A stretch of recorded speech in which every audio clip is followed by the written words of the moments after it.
అందరికీ నమస్కారం. నా పేరు పల్లపు భాగ్యం. నేను ఒక చిరు వ్యాపారిని. నేను 3వ డివిజన్ నుంచి మాట్లాడుతున్నాను. ఈఎస్డిపి శిక్షణను ఎడ్జైటీ సంస్థ ద్వారా మేము ఈ శిక్షణ పొందామండి. చక్కగా చెప్పారు. మాకు జూట్ బ్యాగ్స్ గురించి కూడా బాగా ఎక్స్ప్లెయిన్ చేశారు సార్ వాళ్ళు. దీనివల్ల ఇంకా రానున్న రోజుల్లో కూడా మేము ఇంకా కొంత ఎత్తుకు ఎదగాలని కోరుకుంటున్నాం.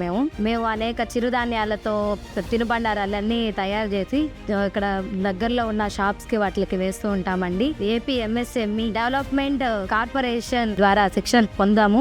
అంతకు ముందు కూడా చేస్తున్నాము. కానీ ఇంకా దాంట్లో అభివృద్ధి ఎలా చెందాలి, ఒంటరిగా ఎలా ఎదగాలి అనేది మాకు ఏపీ ఎంఎస్ఎంఈ డెవలప్మెంట్ కార్పొరేషన్ దగ్గర ట్రైనింగ్ తీసుకున్నాము. శిక్షణ పొందాము మేము అక్కడ మొత్తం. అంతకు ముందు వరకు 40 కేజీల వరకు ఆర్డర్ వస్తే ఇప్పుడు మేము చేసే క్వాలిటీని బట్టి ఎట్లాగైతే చేస్తున్నామో దాన్ని బట్టి ఇప్పుడు 100 కేజీల వరకు మేము చేస్తున్నామండి. మొత్తం తయారీ విధానం మొత్తం 100 కేజీల వరకు చేస్తున్నాము. దాన్ని అంతా ఇంత శిక్షణ అంటే మహిళలకి ఎవరి కాళ్ళ మీద వాళ్ళు నిలబడేటట్టు ఎవరి మీద ఆధారపడకూడదు అని చెప్పని అనుకున్నారు. నేను ఇంత శిక్షణ కల్పిస్తున్నందుకు మన ప్రధానమంత్రి నరేంద్ర మోదీ గారికి, రాష్ట్ర ముఖ్యమంత్రి వర్యులు నారా చంద్రబాబు నాయుడు గారికి, అలాగే ఏపీ ఎంఎస్ఎంఈ డెవలప్మెంట్ కార్పొరేషన్ మంత్రివర్యులు కొండపల్లి శ్రీనివాస్ గారికి ప్రత్యేక కృతజ్ఞతలు తెలుపుకుంటున్నామండి.